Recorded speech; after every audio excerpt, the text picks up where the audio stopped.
Kesehatan mental dalam kalangan belia merupakan isu yang menjadi perhatian pada masa kini. Perkembangan teknologi, perubahan gaya hidup dalam berbagai cabaran yang dihadapi menyebabkan semakin ramai belia mengalami masalah seperti stres, kebimbangan, dan juga kemurungan.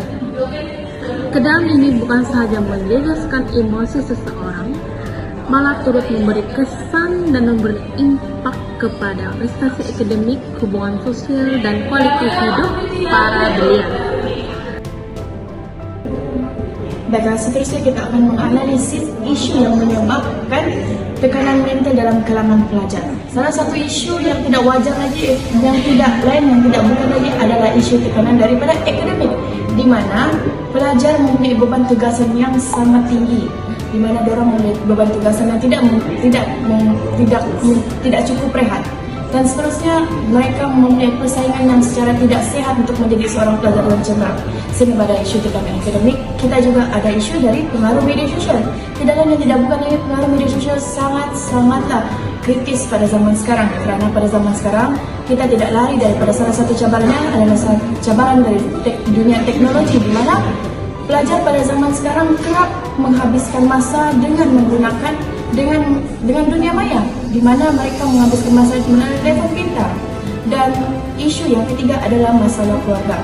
Masalah keluarga ini adalah isu yang sangat-sangat kritikal, di mana isu ini sangat kait rapat dengan seorang pelajar, terutamanya apabila seorang pelajar menghadapi konflik keluarga dan masalah keuangan. Itu saja. Seterusnya, saya akan mengupas tentang perspektif falsafah. Yang pertama, falsafah idealism. Menurut idealism, kesejahteraan mental berkait rapat dengan perkembangan minda, nilai moral, dan kerohanian. Kemerosotan kesehatan mental berlaku apabila belia kehilangan pegangan terhadap nilai-nilai murni, tujuan hidup, dan identiti diri. Pengaruh media sosial, budaya materialistik, serta kurangnya pendidikan nilai boleh menyebabkan kekeliruan identiti dan tekanan emosi. Yang kedua, falsafah humanism. Humanism percaya bahawa setiap individu mempunyai potensi untuk berkembang secara optimum. Kesihatan mental merosot apabila keperluan asas seperti kasih sayang, penghargaan, keselamatan, dan sokongan emosi tidak dipenuhi. Kurangnya hubungan sosial yang sehat boleh menyebabkan perasaan kesunyian dan kemurungan. Itu sahaja. Seterusnya, kita akan mengupas isu kesihatan mental dalam kalangan belia dari elemen FPK mengenai Jerry. Jerry iaitu intelek, emosi, rohani, dan jasmani saling berkait dalam membentuk insan yang seimbang. Pertama, dari aspek jasmani, tekanan mental yang berpanjangan boleh menyebabkan gangguan tidur, keletihan, hilang selera makan, serta menjejaskan kesihatan mental secara keseluruhan. Kedua, emosi. Belia sering berhadapan dengan kebimbangan, kemurungan dan tekanan perasaan, masalah pribadi, konflik hubungan, beban tugasan dan ketidakstabilan.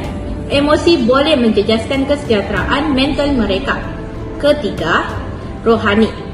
Kurangnya penghayatan nilai agama dan moral boleh menyebabkan seseorang mudah berasa putus asa apabila menghadapi cabaran hidup.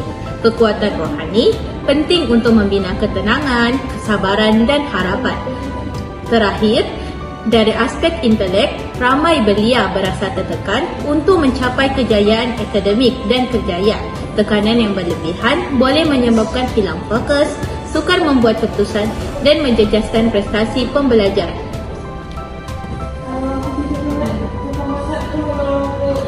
Bagi menangani kemerosotan kesihatan mental yang semakin meruncing ini, kita sebagai sebuah masyarakat yang progresif perlu kembali menghayati dan mengakar falsafah murni yang terkandung dalam prinsip asas ideologi negara kita, yaitu rukun negara.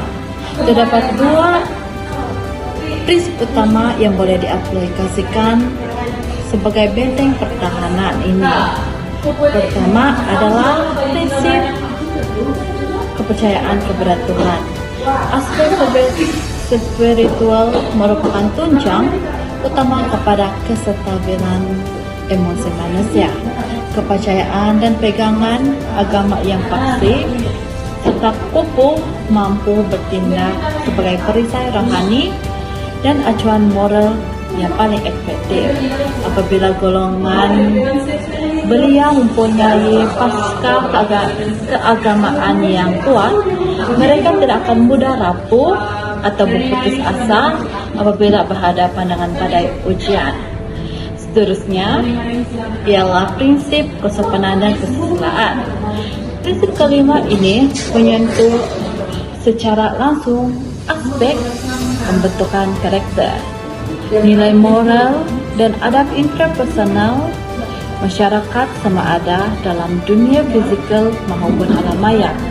Dalam area digital tahun 2026 ini, setiap lapisan masyarakat mempunyai tanggung jawab sibik yang besar untuk menjaga tutur kata, penulisan, dan adab berkomunikasi di platform media sosial.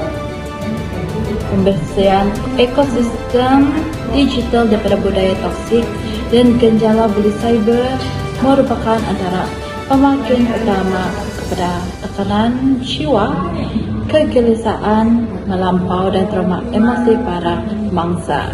Dengan menghidupkan semula semangat kesopanan dan kesusilaan ini, kita mampu membina sebuah persekitaran digital yang selamat, inklusif dan saling menyokong antara satu sama lain.